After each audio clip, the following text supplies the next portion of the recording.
Hey everyone, welcome back. So a few weeks ago, the Social Security Administration came out and announced a cost of living adjustment of 2.8%. That means for the average recipient, an increase of right around $56 a month.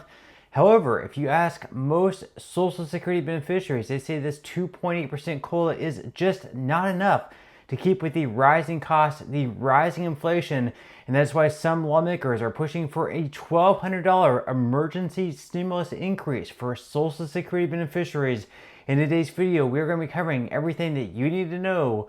But before we go ahead and dive into it for today, if you would like to receive up to $200 in free stock or $200 in free cash, in a pinned comment below, I will be leaving a link to Robinhood. All you have to do is once you click on that link is just sign up for a free account and then simply link your bank account. You do not even have to make an opening deposit. At that point in time, Robinhood will be sending you one free stock worth all the way up to $200. And if you'd rather just have the cash, all you have to do is once you receive the free stock is just sell it for what it's worth and then transfer the cash value right back to your bank account. Okay, so diving right into it for today. So there has been this affordability crisis issue that is facing Trump and Republicans, especially whenever we're approaching the midterm elections coming up next November in 2026.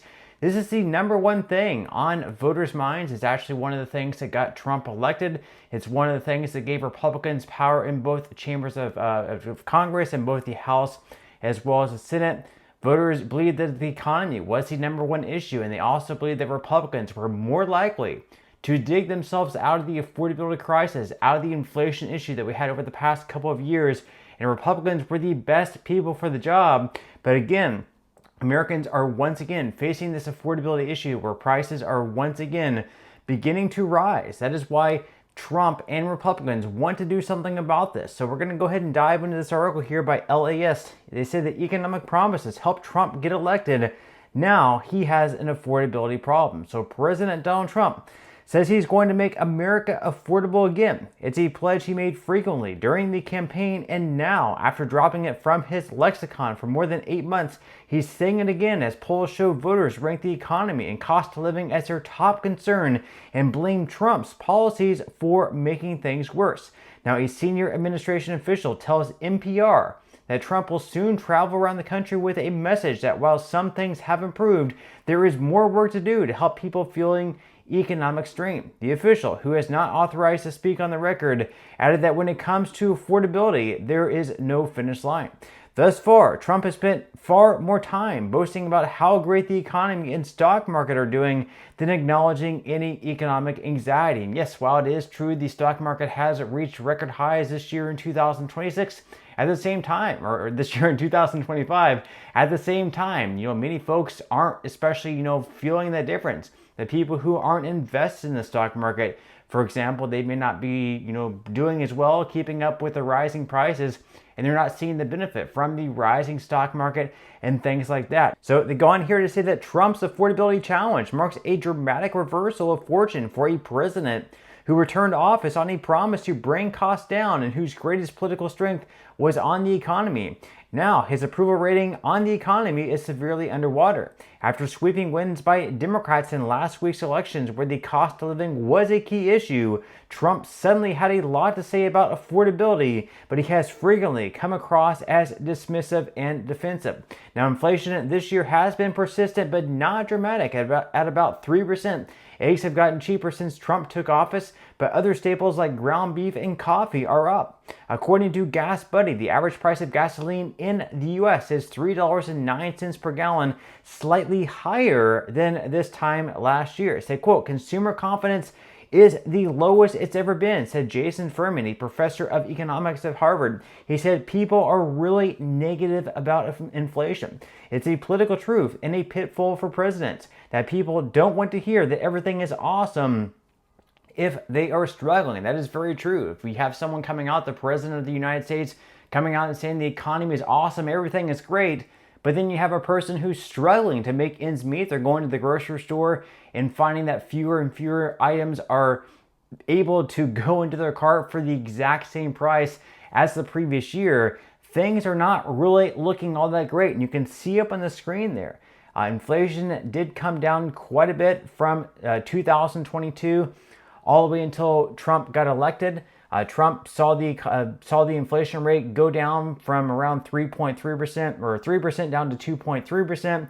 And now this month is right back up at 3% once again. So even though inflation went down a little bit during the first few months of Trump's presidency from January to April, April reached a low of 2.3%. Once again, this month it is right back up at 3% once again. And we could see that rise all the way to perhaps maybe 4 or even 5% next year if inflation continues to rise at this pace. So again, affordability is a real issue for all Americans, not just those receiving Social Security, but especially for Social Security beneficiaries. And even those Social Security recipients are receiving a cost of living adjustment in most years. So for 2026, the COLA is going to be 2.8%. Most say that it's just not enough to keep up with inflation, and I would actually agree. Leave your thoughts and comments below on that. And that is why Elizabeth Warren is coming out with a bill that would increase benefits over the course of 6 months by $1,200, $200 a month. Let's go ahead and watch. I want to give seniors on Social Security an extra $200 a month. And here's why. The cost of groceries, healthcare, utilities, pretty much everything is skyrocketing.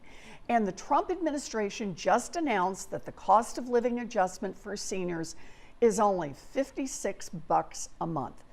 That doesn't even cover 2 days' groceries for most families. Donald Trump's chaotic tariffs are causing serious economic pain, and the costs are going up, up, up. At the same time, Trump and Republicans' big, beautiful bill means Americans are already getting letters telling them their health care costs are skyrocketing. You know, it's a 1-2 punch. And meanwhile, Trump is sending $40 billion to Argentina to bail out a bunch of Wall Street hedge fund bros.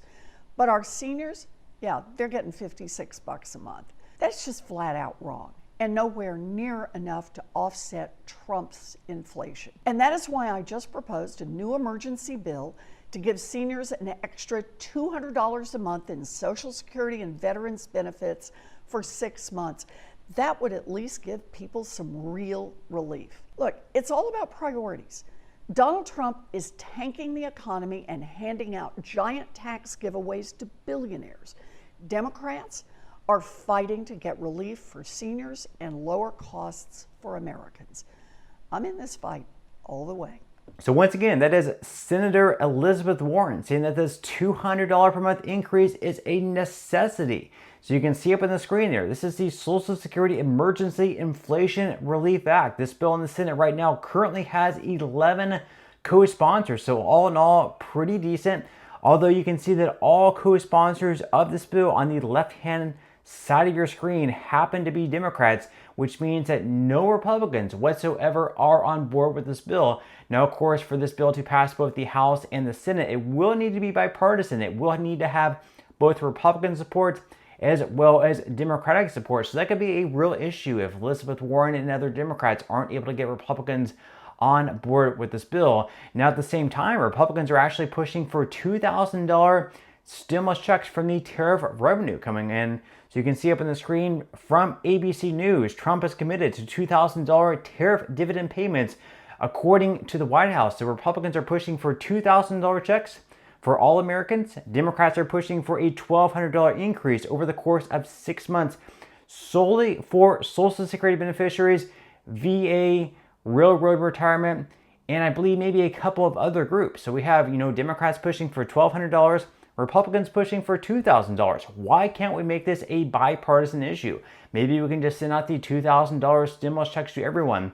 Leave your thoughts and comments below. Now, on top of that, Kirsten Gillibrand wants to make another improvement for Social Security. So as you can see up on the screen, in addition to boosting payments by $200 a month, another thing that she's proposing is the Boosting Benefits and COLAs for Seniors Act, which Senator Gillibrand leads, would provide a longer-term fix protecting and expanding Social Security benefits for older adults by changing the formula used to calculate yearly cost of living adjustments to better account for the unique expenses older adults face, that they would be switching the formula over to CPIE, and the CPIE on average is a little bit higher than the CPIW. So if they were to pass that bill in the years moving forward, you could expect to receive a slightly higher cost of living adjustment.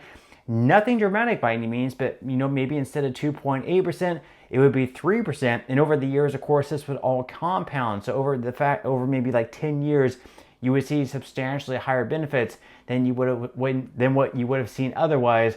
But again, leave your thoughts and comments below. What would you think about a $200 monthly increase? What would you think about just a one-time payment, a one-time stimulus of $2,000? Leave your thoughts and comments below. But that's all we have for today's video, and I will see you in the next one.